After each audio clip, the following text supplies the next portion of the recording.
이비학원 합격 후기. 안녕하세요. 저는 이비학원 수업을 통해 연세대 미래캠퍼스 동아시아국제학 VIC에 합격한 여입니다. 1. 면접 학원을 통한 면접 대비의 필요성.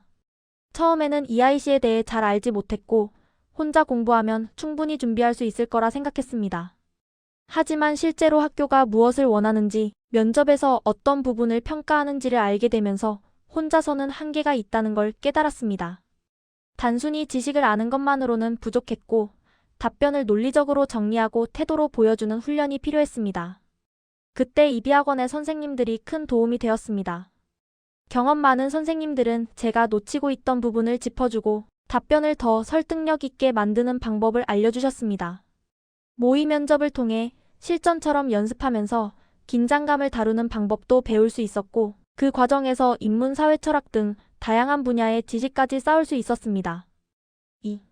이비학원을 선택한 이유. 저는 가족과 해외에서 생활해 한국 입시에 대한 정보가 부족했는데 여러 학원들과 상담했을 때 대부분은 제가 한국에 돌아와도 수능으로 합격하기 어렵다며 해외에 머무르는 것이 낫다고 말했습니다. 처음 부모님과 함께 오 원장님과 상담 시 오 원장님의 경우 국민대 KIBS를 목표로 준비하되 연대 EIC와 다른 지방의 국제학부에 지원할 것을 조언해 주셨고 혹시라도 모두 떨어지더라도 토익 점수만 확실하게 있다면 토익 편입으로 대학에 진학하는 방법까지도 상세하게 설명해 주셨습니다. 해외에서 영어를 공부했다는 제가 가진 강점을 최대한 살릴 수 있는 전형이라 생각하고 수업을 진행했습니다. 3. 이비학원의 장점. 초반에는 EIC와 면접에서 유사점이 많은 국민대 KIBS 클래스에서 면접을 준비했고 나중에는 연대 EIC 클래스를 병행해서 수업에 참여했습니다. 이비학원의 가장 큰 장점은 다양한 선생님들을 만날 수 있다는 점입니다. 각 선생님마다 스타일이 달라서 여러 각도에서 사고를 확장시킬 수 있었고 논리의 빈틈을 찾아내 조언해 주셔서 더 깊이 있는 사고를 하도록 지도해 주십니다. 이러한 과정은 단순히 답변을 준비하는 것을 넘어 면접이라는 압박 속에서도 사고를 확장하고 자신감을 유지하는 훈련이 되었습니다.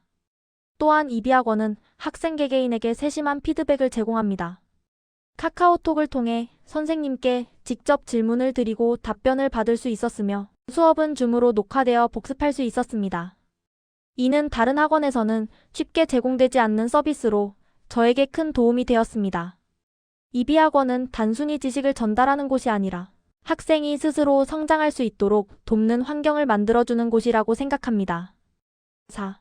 면접 후기 면접일로부터 시간이 지나 현재 기억을 바탕으로 재구성. 면접장에 들어가면 먼저 앞에 온 사람 뒤에 앉도록 안내받았습니다. 대기실에는 약 2030명의 지원자가 있었고 대부분은 자신이 준비해 온 자료를 읽으며 마지막 점검을 하고 있었습니다. 저도 학원에서 배운 내용을 떠올리며 마음을 차분히 유지하고 핵심 키워드와 표현들을 정리하는 데 집중했습니다. 이후 6명씩 다른 방으로 이동해 제시문을 읽고 답변을 준비하는 시간이 주어졌습니다. 연세대 EIC 면접에서는 답변 전에 약 20분 동안 제시문을 볼 수 있고 필기도 가능합니다. 저는 키워드 중심으로 답변을 정리했습니다. 20분이 지나면 필기를 멈추고 감독관의 안내에 따라 각자 다른 방으로 들어가 녹화를 진행합니다.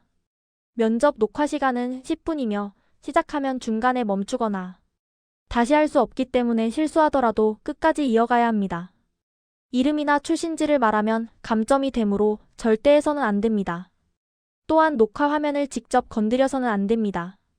답변을 마친 뒤에는 손을 들어 감독관이 녹화를 종료하도록 해야 하며 최소 5분 이상은 답변해야 합니다. 답변을 시작할 때는 1-1부터 답변을 시작하겠습니다. 처럼 문제 번호를 명확히 말해 구분하는 것이 평가자들이 답변을 확인할 때 도움이 됩니다. 올해 이비학원에서 빈부격차와 AI에 관한 자료와 내용에 대한 수업을 특히 많이 다루었고 파이널 클래스에서도 유사 내용을 학습했기 때문에 제시문을 보자마자 자연스럽게 안도의 한숨을 내쉬었습니다. 첫 번째 제시문은 빈부격차에 관한 경제 제시문이었습니다. 이 주제는 학원에서 가장 기본적으로 다뤘던 사회 불공평 이슈라서 편안한 마음으로 답변을 준비했어요. 답변할 때는 제시문에 나온 단어와 학원에서 배운 재구성, 방법을 활용하여 보다 수월하게 답변할 수 있었습니다. 두 번째 질문은 제시문을 바탕으로 찬성 혹은 반대 입장을 선택하고 그 이유를 구체적으로 제시하는 것이었습니다.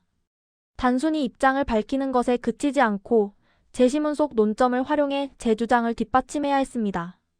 저는 준비한 키워드를 중심으로 두 가지 이유를 명확히 제시했고 각각의 이유가 어떻게 제시문과 연결되는지를 설명하려고 노력했습니다.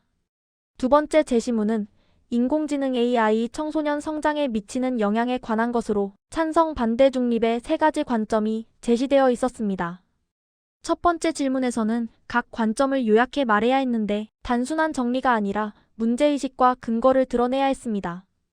두 번째 질문에서는 그 관점을 바탕으로 청소년이 AI와 상호작용하는 것에 대해 찬성 혹은 반대 입장을 밝히고 이유를 설명해야 했습니다. 저는 반대 입장을 선택했습니다. 첫째, AI가 청소년의 정신적 성장을 방해할 수 있다는 점을 들었습니다. 물론 AI와 대화하며 외로움을 덜 수 있다는 긍정적인 면도 있지만 잘못 사용하면 인간적 상호작용이 줄어들고 잘못된 정보에 노출될 위험이 있습니다. 둘째, 디지털 정보에 지나치게 의존하게 된다는 점을 강조했습니다. 오늘날 학생들은 AI를 활용해 과제를 빠르게 해결하지만 사고 과정이 단순화되고 답변이 기계적으로 들릴 수 있습니다. 다만 학교 교육을 통해 올바른 사용법을 가르친다면 청소년들에게 도움이 될 수 있다는 점도 함께 언급했습니다. 답변을 마친 뒤에는 손을 들어 녹화를 종료했고 확인 절차를 거친 후 퇴실했습니다. 이미 학원에서 비슷한 내용을 많이 다루었기 때문에 생각보다 면접을 쉽게 끝낼 수 있어서 놀랐습니다. 특히 인공지능 AI 관련 질문은 학원 수업에서 가장 자주 다루고 반복적으로 연습했던 주제라서 실제 면접에서도 문제없이 답변할 수 있었습니다. 5. 끝맺은 말. 공부하는 과정에서도 많은 자기 의심을 했습니다. 그러나 이비학원 오원장님과 이비의 훌륭한 선생님들의 도움 덕분에 여기까지 올 수 있었습니다. 앞으로도 더 큰 성취를 이루기 위해 노력할 것입니다.